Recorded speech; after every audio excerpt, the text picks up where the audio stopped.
आता बघूयात 25 मिनिटं 50 बातम्या.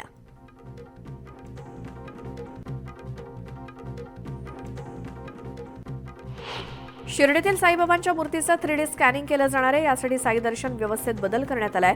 साईबाबांचं समाधी मंदिर दुपारी 2:45 ते 4:30 वाजेपर्यंत दर्शनासाठी बंद असेल. मकर संक्रांतीचा सण महिनाभरावरती येऊन ठेपलाय, त्यामुळे बाजारात पांढऱ्या काळ्या तिळाची मागणी वाढली आहे.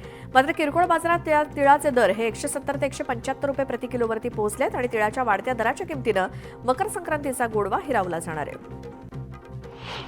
नवी मुंबई कृषी उत्पन्न बाजार समितीत पालेभाज्यांची आवक वाढल्यामुळे दर कमी झालेत, परंतु फरसबी, काकडी, तोंडली आणि इतर फळभाज्यांच्या दरांमध्ये जवळपास दुप्पट वाढ होऊ लागली आहे. जळगावच्या सुवर्ण बाजारपेठेत सोनं आणि चांदीच्या भावात चढउतार बघायला मिळत आहेत. आंतरराष्ट्रीय बाजारात झालेल्या चढउतारामुळे चांदीच्या भावात 4,000ची घसरण होऊन चांदी 87,000वरती गेली आहे, तर सोन्याच्या भावात देखील 250 रुपयांची घसरण झाली आहे. ऑनलाईन वीज बिल भरणाऱ्या ग्राहकांचा टक्का वाढवण्यासाठी महावितरणकडनं लकी डिजिटल ग्राहक योजना सुरू करण्यात आली आहे.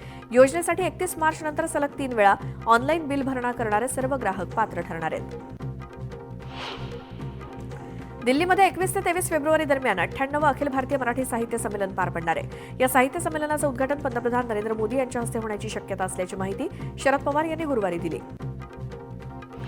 लाडकी बहीण योजनेचे हप्ते यापुढे सुद्धा मिळत राहणार आहेत. तसंच एकाही पात्र लाडक्या बहिणीच्या खात्यात जाणारे पैसे बंद होणार नाहीत, असा लाडक्या भावाचा शब्द आहे, असं उपमुख्यमंत्री एकनाथ शिंदे म्हणाले. शेतकऱ्यांना खतं, बी बियाणं आणि औषधांवरील जीएसटीतनं आता दिलासा मिळणार आहे. केंद्र सरकारच्या जीएसटी परिषदेच्या माध्यमातून प्रयत्न करणार असल्याची माहिती उपमुख्यमंत्री अजित पवार यांनी विधान परिषदेत दिली. शेतकऱ्यांकडून पुढील 5 वर्ष आपण विजेचे बिल घेणार नाही, असा शब्द देत राज्याचे मुख्यमंत्री देवेंद्र फडणवीस यांनी शेतकऱ्यांना आश्वस्त केलं आणि मागेल त्याला सौर पंप आम्ही देणार असून 3 महिन्यात जोडणी देऊ, असं फडणवीस म्हणाले. संपूर्ण कोकण किनारपट्टीवरती असलेल्या गडकिल्ल्यांचं ऑडिट झालं पाहिजे, अशी मागणी कुडाळ मतदारसंघाचे नवनिर्वाचित आमदार निलेश राणेंनी विधानसभेत केली. मुख्यमंत्र्यांनी याची दखल घेऊन याबाबत आवश्यक ती सुरक्षितता लक्षात घेऊन निर्णय घेण्यात येईल, असं आश्वासन दिलंय.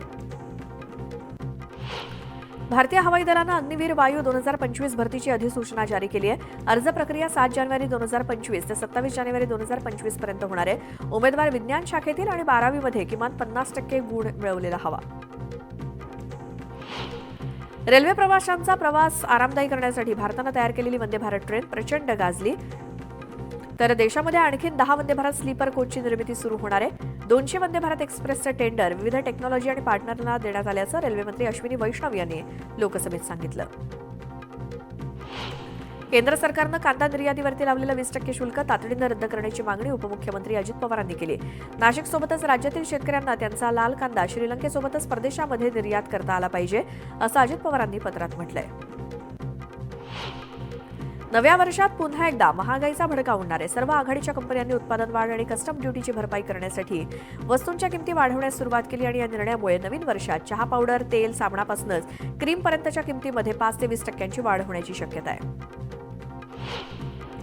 पुणे लोणावळा रेल्वे मार्गावरील 3ऱ्या आणि 4थ्या मार्गिकेसंदर्भात राज्य सरकारसोबत बैठक घेतली जाईल, त्यातून मार्ग काढला जाईल. लवकरच प्रत्यक्षात काम सुरू करण्यासाठी प्रयत्न केले जातील, असं आश्वासन केंद्रीय रेल्वे मंत्री अश्विनी वैष्णव यांनी दिले. नाशिक इथे आयटी पार्क विकसित केलं जाणार आहे. या कामासाठी वास्तुविशारदाची नेमणूक झाली. लवकरच इथे अद्ययावत आयटी पार्क निर्माण केलं जाईल, अशी ग्वाही मुख्यमंत्री देवेंद्र फडणवीस यांनी दिली. प्रस्तावित पुणे नाशिक रेल्वे मार्गाला रेल्वे मंत्रालयानं पुन्हा परवानगी नाकारली आहे. सर्व हॅशटॅग यामुळे Pune Nashik semi high speed railway मार्ग पूर्ण होण्यासाठी आणखी काही वर्ष वाट पाहावी लागणार आहे.